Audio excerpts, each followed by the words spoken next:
The Lost City of Atlantis Explained. Hey everyone, welcome back. Tonight we're going somewhere that technically no map can take you. Somewhere that every generation since ancient Greece has argued about, theorized about, written books about, made movies about, and occasionally tried to dive for at the bottom of the sea. We're going to Atlantis. Or at least, we're going to the idea of Atlantis, which, as it turns out, is far more interesting, far more layered, and far more human than just a story about an island that sank. Before we go any further, if you're new here, take a second to like the video and subscribe to History Lullaby if the things we cover here speak to you. It really helps more than you know. And drop a comment telling me where you're watching from and what time it is. I genuinely love seeing those come in from all over the world. Different time zones, different cities, different lamps casting different kinds of evening light. Now, get comfortable. Dim what needs dimming. Pull whatever blanket you've been putting off reaching for. And let's drift together into one of the oldest and most endlessly fascinating mysteries in human storytelling. Part 1. Before the legend, the man who started everything. To understand Atlantis properly, you have to start not with the ocean, not with a sunken island, not with swirling water and crumbling gold towers. You have to start in a garden in Athens, sometime around the year 360 before the Common Era, where a man named Plato sat down and wrote something that would haunt the imagination of the entire Western world for the next 2,300 years and counting. Plato was not a novelist. He was not a travel writer. He was one of the most rigorous, careful, and influential philosophers who has ever lived. He studied under Socrates, the great barefoot Athenian questioner, and went on to found his own school, the Academy, where he trained another giant, Aristotle. When Plato wrote, he wrote in dialogues, philosophical conversations between characters, where ideas about justice, knowledge, the ideal society, and the nature of reality were explored with depth and care. His most famous work, The Republic, asks what a perfect city-state might look like. His dialogue, The Allegory of the Cave, asks how we can ever know what's real. These are not bedtime stories. These are the kinds of questions that have been argued about in universities for millennia. But then, in two of his dialogues, two works written quite late in his life, called the Timaeus and the Critias, Plato introduced something different, something that read almost like history, something that felt, at least on the surface, like an account of real events. He introduced Atlantis. The Timaeus comes first. It's written as a conversation between Socrates and three other figures: Timaeus of Locri, an astronomer and philosopher, Hermocrates, a Syracusan statesman, and a man named Critias, who is believed to be Plato's great-granduncle. Socrates has just finished describing his vision of an ideal city, and he wishes, he says, that he could see that perfect society tested, put into motion, put into conflict.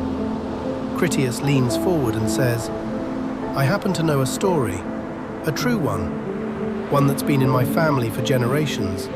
Let me tell you about it." And so it begins. The story, as Critias tells it, originates not in Greece at all, but in Egypt. This is important. It's the kind of detail that lends the account an air of deep, ancient authority. Solon, an Athenian statesman who lived from around 638 to 558 before the Common Era and was celebrated as one of the wisest men in all of Greece, had traveled to Egypt decades earlier. Solon was real. His historical existence is not in question. Herodotus mentions his travels. Plutarch writes about him at length. Solon visited the Nile Delta city of Sais, the seat of the goddess Neith, whom the Greeks associated with their own Athena, and was received warmly there, held in great honor by the priests of the temple. One day, Solon tried to impress the Egyptian priests by recounting Greek history, old myths, the story of Deucalion and the Great Flood, the earliest Greek traditions about the origins of humanity. and one very old priest looked at him with what can only be described as affectionate exasperation and said something that stopped Solon cold. He said, "Oh Solon, Solon, you Greeks are always children. There is no such thing as an old Greek." When Solon asked what he meant, the priest replied that the Greeks have no real antiquity. Their traditions are young, their records are shallow. Because, the priest explained, every so often the earth is scoured clean by catastrophes, floods and fires, and whole civilizations are wiped from memory. Egypt, the priest continued, had escaped many such destructions and had preserved records going back far deeper into time than anything the Greeks could imagine. Records, the priest said, of a world the Greeks have entirely forgotten. And then the priest told Solon about Atlantis. Part 2. The story the Egyptian priest told. According to the priest, 9,000 years before Solon's own time, 9,000 years, which would place the story at approximately 9,600 before the Common Era, there had existed a remarkable power, a naval empire of staggering size located beyond what the Greeks called the Pillars of Hercules. We know that geographical landmark today as the Strait of Gibraltar, the narrow passage between the southern tip of Spain and the northern coast of Africa, where the Mediterranean Sea meets the open Atlantic Ocean. Beyond those pillars, the priest said, lay a vast island, larger than Libya and Asia combined, in Plato's words, and it was called Atlantis. This empire, the priest continued, had grown extraordinarily powerful and had launched an ambitious campaign of conquest, seeking to dominate the lands on both sides of the Mediterranean, Europe and Africa, and to reduce their peoples to slavery. And it was ancient Athens, the very Athens that Solon called home, but a version 9,000 years older, that had stood against them. When other nations fell or made accommodations, Athens held firm. When Athens found itself fighting alone, it still did not surrender. Its warriors drove back the Atlantean forces and freed the peoples who had not yet been fully subjugated. It was, the priest said, the greatest military achievement in all of human history, one that Athens itself had long since forgotten because of subsequent floods and catastrophes that had destroyed its records and its memory. And then, following the war, came the final act. In a single day and a single night of tremendous earthquakes and floods, the priest told Solon, all of Athens' warrior class sank into the earth, and the island of Atlantis disappeared entirely into the depths of the sea. That is why, the priest said, the ocean beyond the pillars is still treacherous to this day, full of shoal mud and impossible to navigate. It was caused by the sinking of the island itself. That is the account in the Timaeus, brief, dramatic, almost cinematic in its compression. A great empire, a brave Athens, a single cataclysmic night, an island swallowed by the sea. The Critias, the companion dialogue, is where things get genuinely strange and wonderful, because Plato attempts to fill in the details, and the details are extraordinary. Part 3, Inside the Island, Plato's detailed vision. In the Critias, Plato's character of the same name picks up the story and begins to describe Atlantis with a specificity that has driven researchers, archaeologists, dreamers, and conspiracy theorists to obsession for over 2,000 years. We are told first about the origins of Atlantis. The gods, in the distant past, divided the earth among themselves without conflict. Each received what suited them, and Poseidon, god of the sea, shaker of the earth, the rumbling one, received the island of Atlantis as his domain.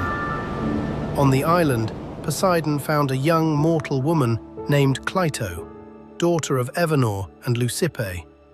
Her parents had died, and Poseidon fell deeply in love with her. To protect and honor her, he carved the hill on which she lived into a fortified sanctuary, surrounding it with concentric rings, alternating circles of land and water, one after another, perfectly symmetrical, expanding outward from the central hill like the rings of a stone dropped in a still pond. This is the image that lodges in the mind and never fully lets go. The capital city of Atlantis has a series of concentric rings, land and sea alternating, each ring connected to the others by bridges and tunnels, with gates and towers guarding every crossing. The innermost island, where Cleito's hill once stood and where the royal palace was built, was 5 stadia in diameter, roughly less than a kilometer across, with one stadia measuring approximately 185 meters by modern calculation. Around it spread the rings of water and land in increasing widths, each one a moat and island system more elaborate than the last. And then there was the wall. Not one wall, but 3, one encircling each major ring. The outermost wall, Plato tells us, was coated entirely in bronze. The next wall shone with tin, and the innermost wall, the one encircling the royal citadel itself, was covered in something called orichalcum. Plato describes orichalcum as a metal that glowed red like fire, more precious than anything except gold, and was mined directly from the earth of Atlantis in great quantities. Scholars have speculated for centuries about what orichalcum actually was. The most plausible modern interpretation is that it was a high-quality alloy of copper, likely brass or a copper-gold alloy, though no confirmed ancient sample has ever been identified with certainty. Interestingly, in 2015, archaeologists excavating a shipwreck off the coast of Sicily reported finding ingots of a reddish metal alloy they tentatively described as orichalcum, though the identification remains debated. The name itself, in Greek, means something like mountain copper, which supports the copper alloy interpretation. The Temple of Poseidon at the heart of the city was immense by Plato's account, 1 stadia in length and half a stadia in width, with a strange non-Greek appearance to its architecture. Its exterior was clad in silver and gold. Its interior ceiling was covered entirely in ivory, worked through with gold, silver, and orichalcum. The floors, walls, and pillars of the inner chamber were all sheathed in orichalcum. And inside the temple stood a single golden statue of Poseidon himself, so tall it nearly touched the ceiling, standing on a chariot drawn by 6 winged horses, surrounded by 100 nereids, sea nymphs, riding dolphins. Outside the city, Atlantis spread across a vast and fertile plain. The plain itself, Plato says, was rectangular in shape, approximately 3,000 stadia in one direction and 2,000 stadia across its center. Canals and irrigation ditches ran across it in a great grid, providing water to all the farmland and carrying goods by boat. The island was rich in timber, rich in wildlife. Plato specifically mentions that Atlantis had a great population of elephants, which provides one of the many details researchers have used to try to pinpoint the island's real-world geography. Elephants are an African and Asian animal. A Mediterranean or Atlantic island would not naturally be home to them. This is one of several small details that suggest either geographic specificity or philosophical embellishment, depending on how you interpret the account. Around the plain stood mountains to the north, protecting the island from cold winds. The climate was lush, the soil was fertile. The Atlanteans grew every kind of fruit and crop. They harvested precious metals from mines across the island. Plato tells us that their empire extended not just over Atlantis itself, but over many other islands and parts of the continent beyond, what he calls the opposite continent, which some later interpreters would excitedly identify as the Americas, though no serious scholar today makes that connection. Plato is also careful to trace the ruling dynasty of Atlantis back to Poseidon and Cleito themselves, who had 10 sons together. The eldest was named Atlas, and it is from Atlas that both the island and the ocean take their names in Plato's account. Atlas was king of the central island and paramount king of the empire. His 9 brothers ruled the other portions. The 10 kingdoms were passed down through eldest sons for many generations. And for those many generations, Plato says, the Atlanteans were noble, virtuous, and obedient to divine law. They possessed great wisdom. Their divine nature, inherited from Poseidon, kept them honest. But then the divine nature began to fade. Human nature began to dominate. The Atlanteans became greedy. They became proud. They grew arrogant and began to value wealth and power over virtue and righteousness. And it was at this point when Zeus, king of the gods, looked down and saw that once noble race fallen into a woeful state, that the text of the Critias breaks off. It breaks off mid-sentence. The dialogue simply ends. The manuscript stops. Whether Plato never finished it, whether he died before completing it, or whether some other accident of history is responsible for the gap, we cannot say with certainty. What we do know is that the account of the Atlantean war with Athens and the final destruction of the island was never fully committed to writing. Or if it was, it did not survive.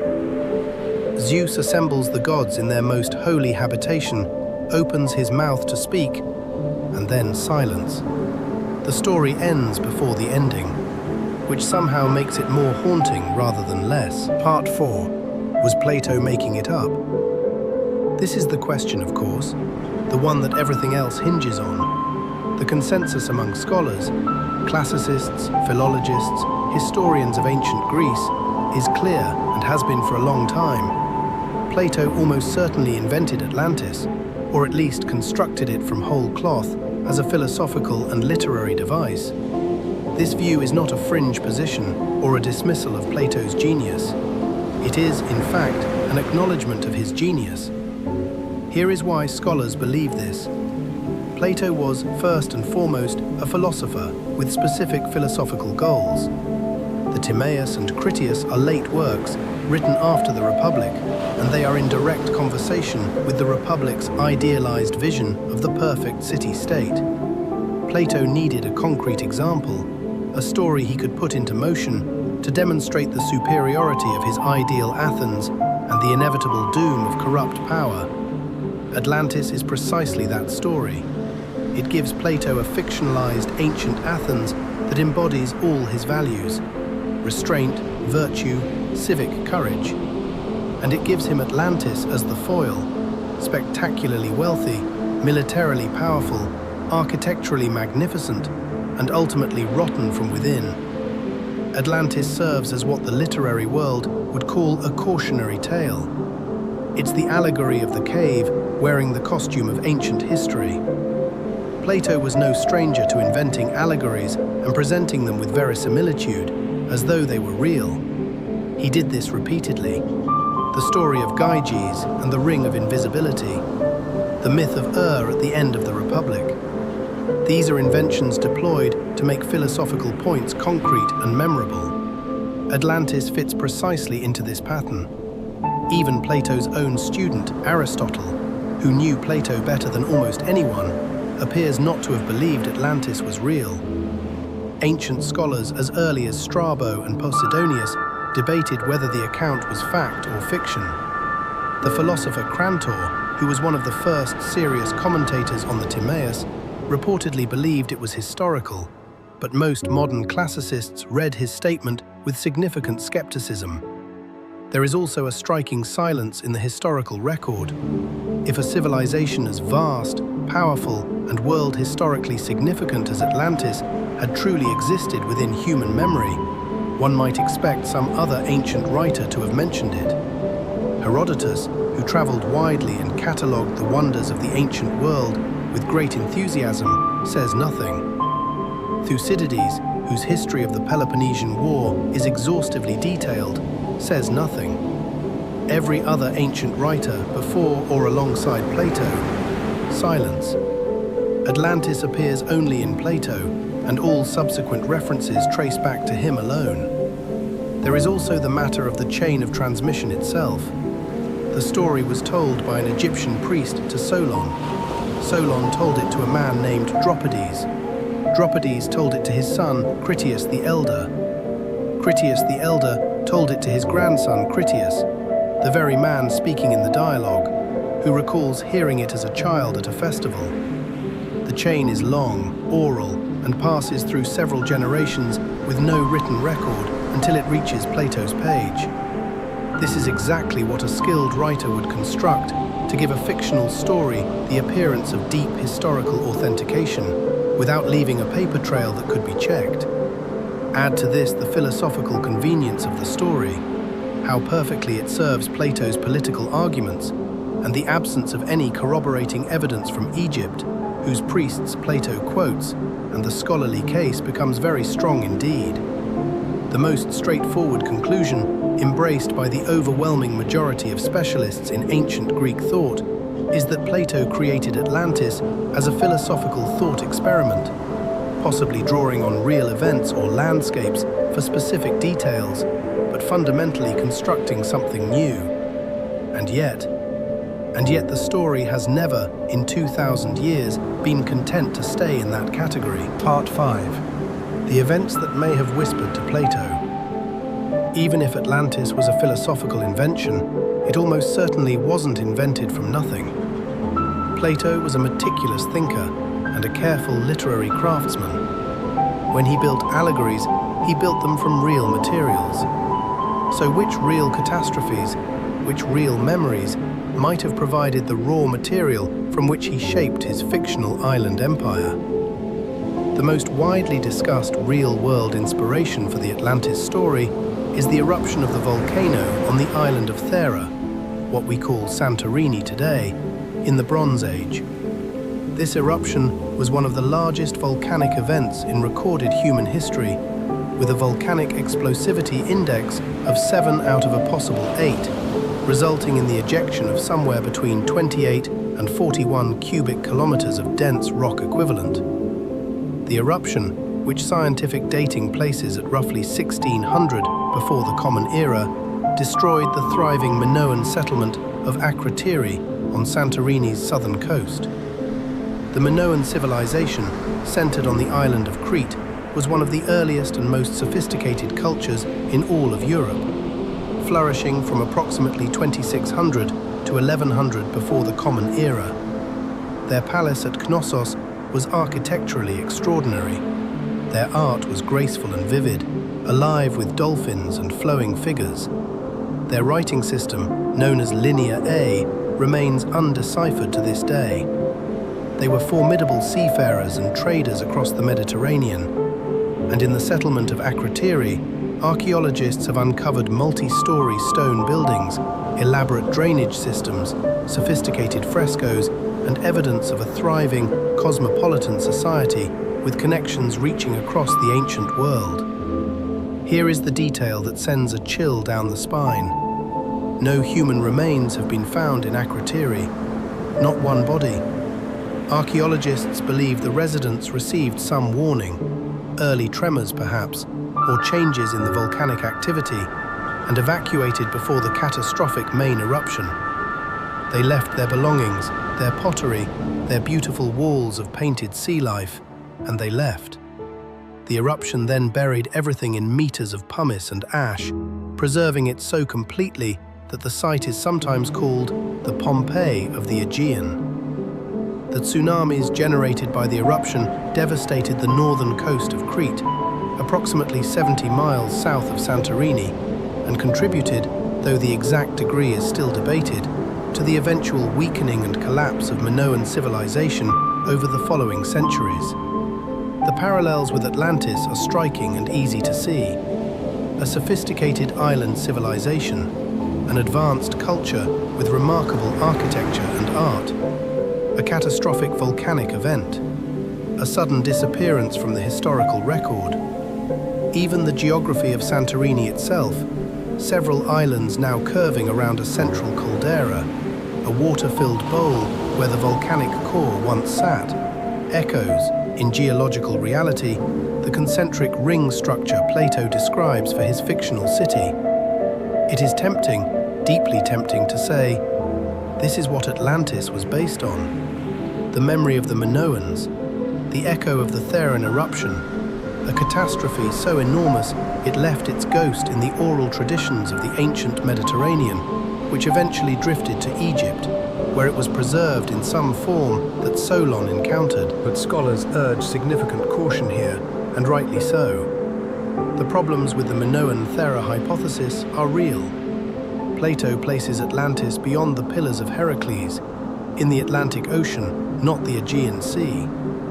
The eruption of Thera occurred at approximately 1600 before the Common Era, while Plato dates Atlantis's destruction to 9,000 years before Solon, which puts it at roughly 9,600 before the Common Era, a discrepancy of 8,000 years, not a minor rounding error. Some researchers have suggested that Solon, or the Egyptian priests, may have read Egyptian lunar calendars as solar years, compressing the timeline by a factor of roughly 10, which would make the date closer to 960 before the Common Era. But even that brings its own problems, and it requires significant assumptions about scribal error or mistranslation. Furthermore, the current scholarly consensus, as of 2024 and 2025, is that the Minoan eruption likely preceded the major decline of Minoan civilization by approximately 150 to 200 years, meaning the eruption did not immediately end Minoan culture in the dramatic overnight fashion the Atlantis story describes. The eruption was certainly devastating, but its causal link to the total collapse of Minoan civilization is now viewed as more complicated and indirect than earlier researchers believed. So the Thera hypothesis remains plausible as partial inspiration, popular in public consciousness, persistent in documentary television, but not confirmed, and not without serious problems when measured against the actual details of Plato's account. Another event sometimes cited as a possible kernel of inspiration is the destruction of the Greek city of Helike in 373 before the Common Era, only 13 years before Plato wrote the Timaeus. Helike was a prosperous city on the southern coast of the Gulf of Corinth, and in the winter of 373, it was struck by an earthquake and subsequent tsunami and disappeared beneath the waters of the Gulf in a single night. Ancient writers were stunned by this event. People could see the tops of the city's temples beneath the shallow water for years afterward. It was, by ancient standards, an extraordinary and deeply unsettling thing. An entire city, with all its people, consumed by the earth and sea overnight. It is easy to imagine this event still fresh in the cultural memory of Greece when Plato sat down to write about an island civilization swallowed in a single day and night. Part 6. The Great Search. 2,000 Years of Looking. From the moment Plato's dialogues began to circulate in Athens, people have been arguing about Atlantis. And not just arguing, searching. The story exercises a pull that is almost physical. Somewhere out there, across the water, perhaps beneath the water, something waits to be found. This feeling has propelled expeditions, books, theories, and no small amount of excellent, if unsubstantiated, storytelling. The ancient world's reaction was mixed. Many of Plato's own contemporaries and immediate successors seem to have treated the story with philosophical interest, but not literal credence. The philosopher Aristotle, again Plato's own student, is reported to have dismissed it, though his exact words on the subject have not survived. By the Roman period, some writers treated the story as straightforward history, while others dismissed it as fiction. The geographer Strabo acknowledged both camps existed. The historian Plutarch, who lived from approximately 46 to 120 of the Common Era and wrote a biography of Solon himself, included the Atlantis story as part of Solon's history, while noting its uncertain nature. For roughly 1,000 years after the fall of Rome, Atlantis remained relatively dormant in Western imagination, sleeping in the pages of Plato's manuscripts in monastic libraries. But then came the Renaissance, and with it, a new engagement with classical texts, a sudden explosion of geographic knowledge as European ships reached the Americas, and a fertile ground for the story to bloom again. When Europeans encountered the vast civilizations of the New World, the Aztec, the Maya, the Inca, Some of them immediately began searching for a mythological explanation for how such sophisticated cultures could exist so far from the old world. Atlantis was waiting, ready to serve as that explanation. In 1596, the Flemish cartographer Abraham Ortelius became one of the first people to connect the idea of continental drift to the Atlantis story, suggesting in his geographical work that the Americas might be the remnant of a continent torn from Europe and Africa, which he half-jokingly associated with Plato's account.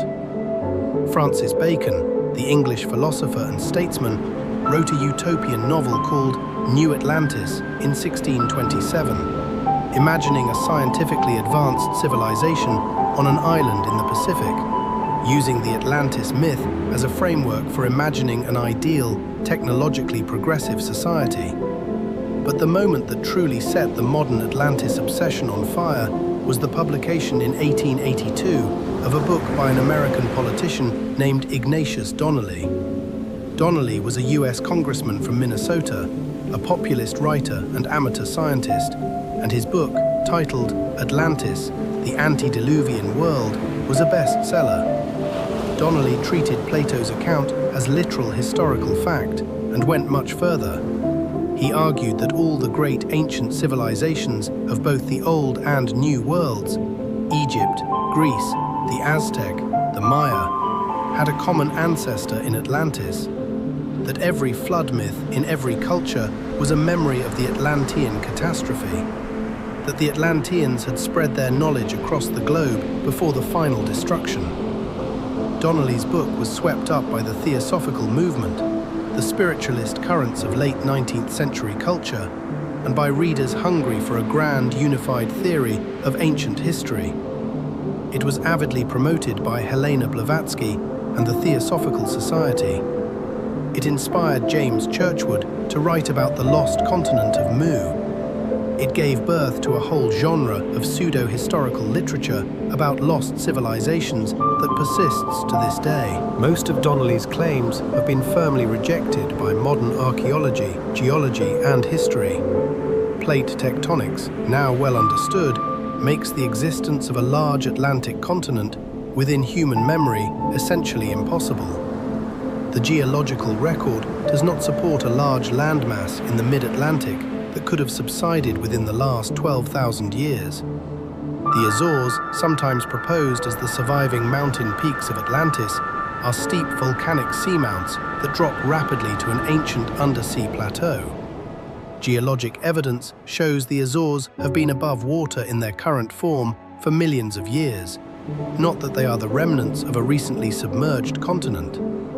And yet, Donnelly's influence on popular culture was immense and long-lasting. His theories shaped the visions of Edgar Cayce, the American clairvoyant, who in the early 20th century claimed to have psychic visions of Atlantis and predicted, among other things, that evidence of the lost civilization would be discovered near the island of Bimini in the Bahamas around 1968 or 1969. In 1968, a formation of flat limestone rocks in neat lines was discovered near Bimini. Cayce's followers were convinced this was the road to Atlantis. Geologists examined it and concluded it was a natural formation created by beach rock and tidal action, not a man-made structure. The search has continued in various forms and locations ever since. Dozens of locations have been proposed. The Mediterranean has offered Sardinia, Malta, Crete, Cyprus, and the Azores. The Atlantic has offered submarine structures off Cuba, the Mid-Atlantic Ridge, and Doggerland, the vast prehistoric landmass between Britain and continental Europe that was indeed real and was indeed flooded as sea levels rose following the last ice age, around 8,200 before the Common Era. Doggerland was a genuine lost world, home to prehistoric peoples, now buried under the North Sea. It is tantalizing, but it does not match Plato's description in anything like a specific way, and it predates Plato's account by many thousands of years with no historical connection. Perhaps the most visually compelling modern candidate, the one that has generated considerable online enthusiasm in recent years, is the Rishat structure in Mauritania, in northwest Africa. Visible from space, the Rishat structure, sometimes called the Eye of the Sahara, is a remarkable geological formation. A series of concentric rings of sandstone and quartzite rising from the Saharan desert, spanning roughly 50 kilometers in diameter, created by the erosion of an ancient volcanic dome. From a satellite image, it does bear a genuinely striking resemblance to the concentric ring layout Plato describes for Atlantis's capital city. It sits in northwest Africa, south of the Atlas Mountains, relatively close to the Strait of Gibraltar.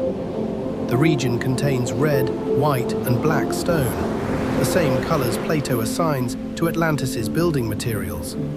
Some enthusiasts have argued that when the Sahara was wetter, during the African humid period, which ended roughly 5,000 years ago, the Rishat structure's depressions may have been filled with water, creating the ring of water effect Plato describes.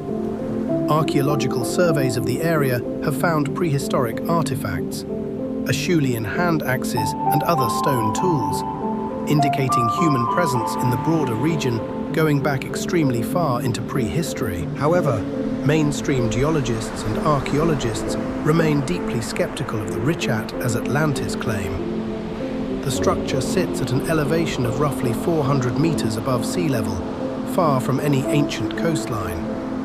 No urban structures, no evidence of a city, no metallurgical remains consistent with Plato's description have been found. The concentric appearance is the result of differential erosion of rock layers, not constructed canals and walls. And Plato explicitly places Atlantis beyond the Pillars of Hercules, in the ocean, while the Rishat structure is inland on the African continent, not in or near the Atlantic.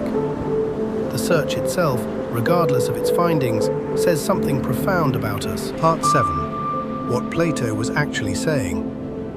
Let's come back for a moment to what Plato was actually doing, because the philosophical heart of the Atlantis story is, in many ways, more interesting than any of the geography. Plato lived through the collapse of Athens' golden age. He watched the city-state that had produced Socrates, the Parthenon, and the foundations of Western philosophy be defeated in the Peloponnesian War by Sparta. He watched his mentor Socrates put to death by a democratic vote.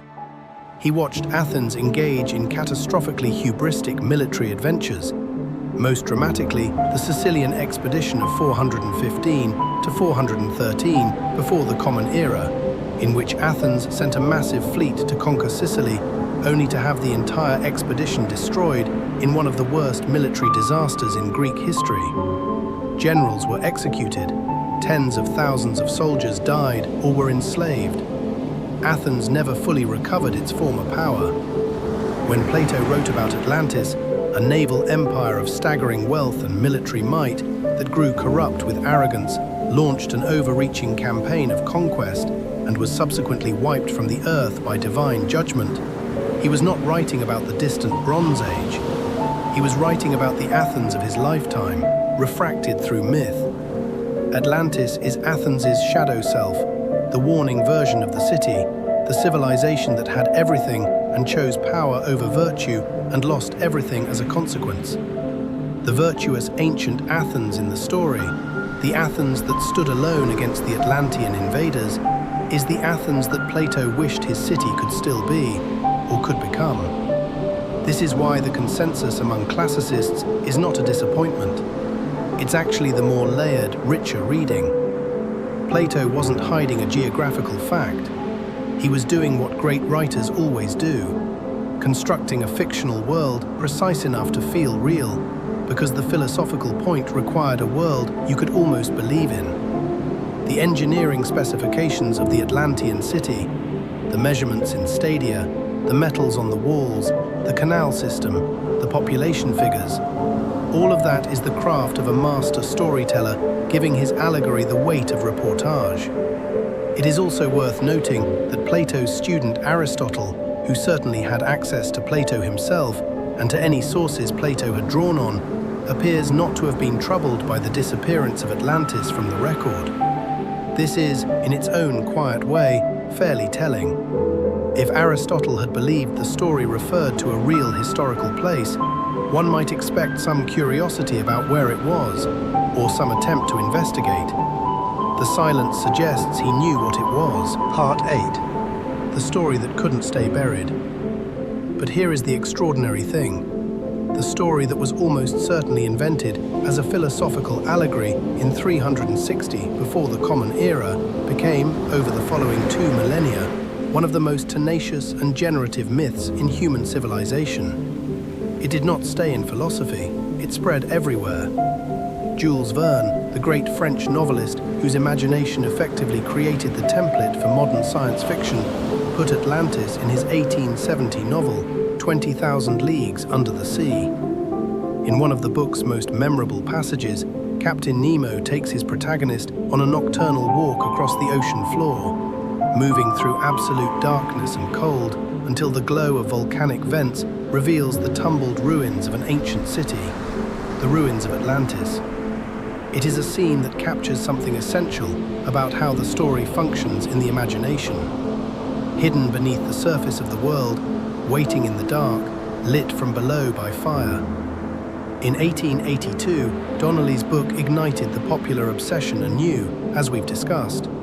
By the early 20th century, Atlantis had become cultural shorthand for any advanced lost civilization, for any utopia that technology or arrogance had destroyed, for any golden age that exists just beyond the reach of memory. The superhero Namor, the Submariner, created in 1939 by comic book artist Bill Everett for Marvel Comics, was a prince of Atlantis, the first of many comic book and fantasy iterations.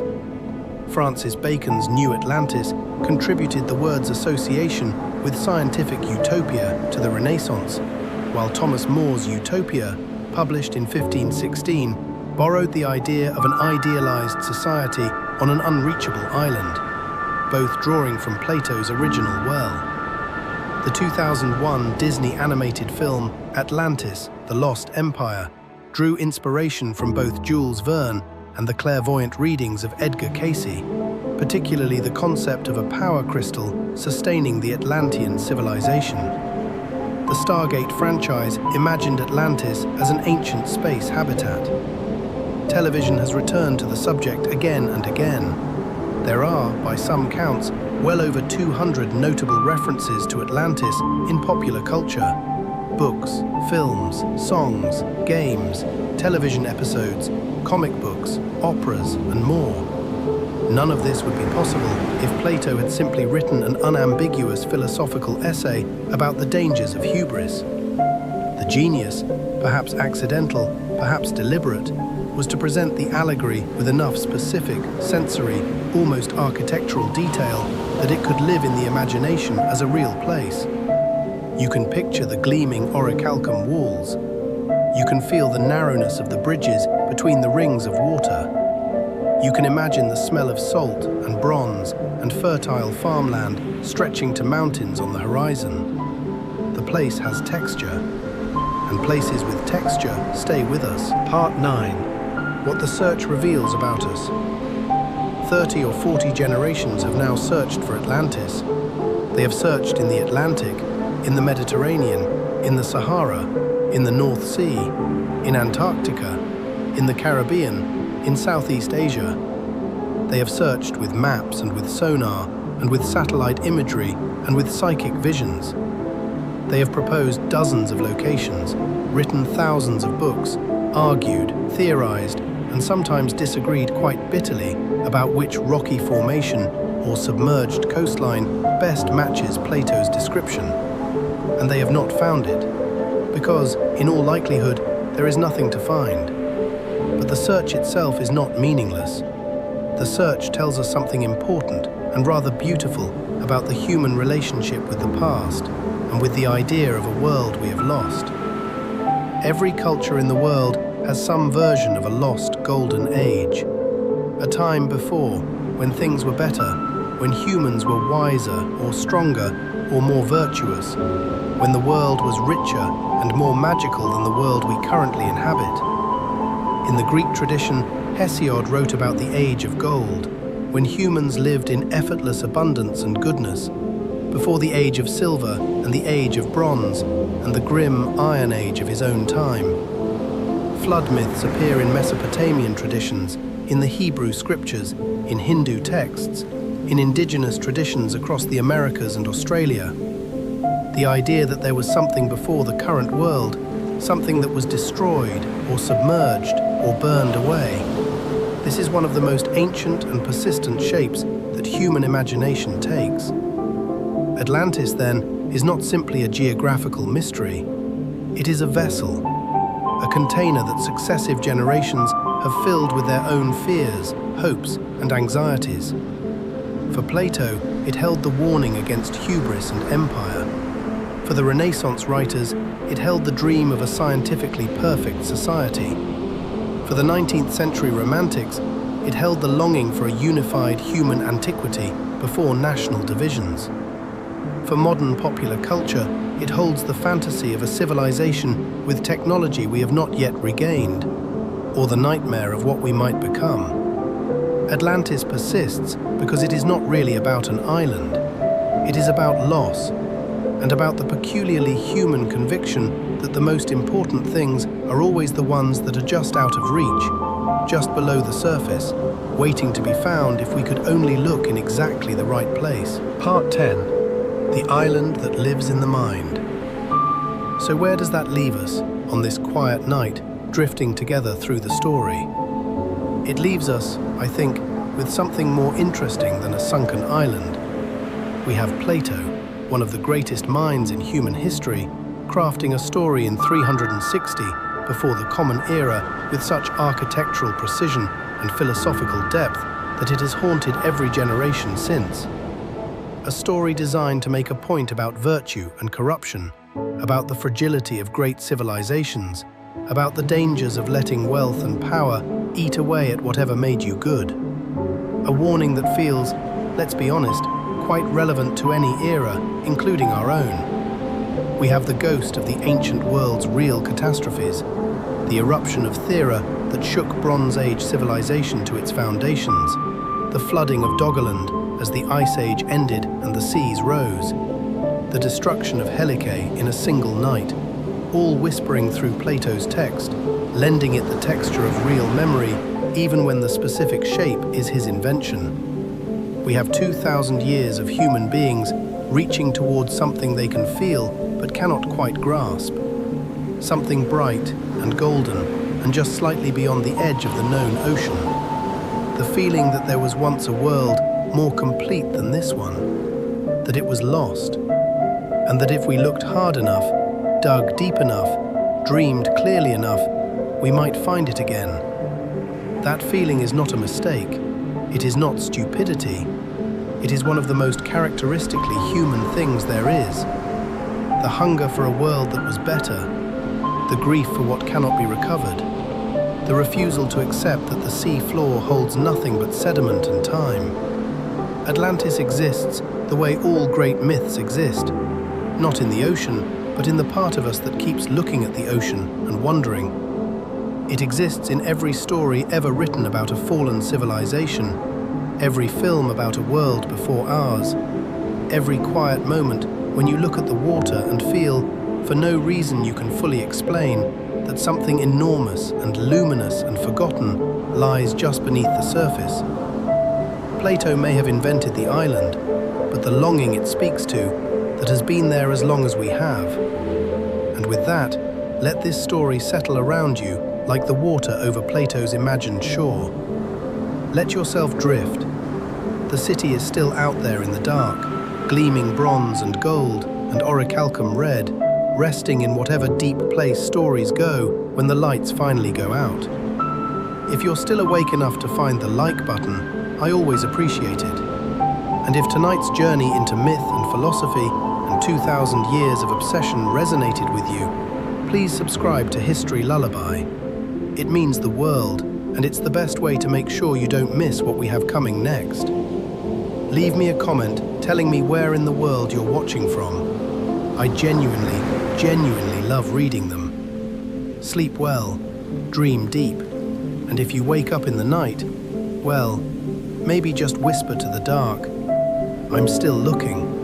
I'm still looking." Good night. And with that, let this story settle around you like the water over Plato's imagined shore. Let yourself drift. The city is still out there in the dark, gleaming bronze and gold and orichalcum red, resting in whatever deep place stories go when the lights finally go out. If you're still awake enough to find the like button, I always appreciate it. And if tonight's journey into myth and philosophy and 2,000 years of obsession resonated with you, please subscribe to History Lullaby. It means the world, and it's the best way to make sure you don't miss what we have coming next. Leave me a comment telling me where in the world you're watching from. I genuinely love reading them. Sleep well, dream deep, and if you wake up in the night, well, maybe just whisper to the dark, "I'm still looking.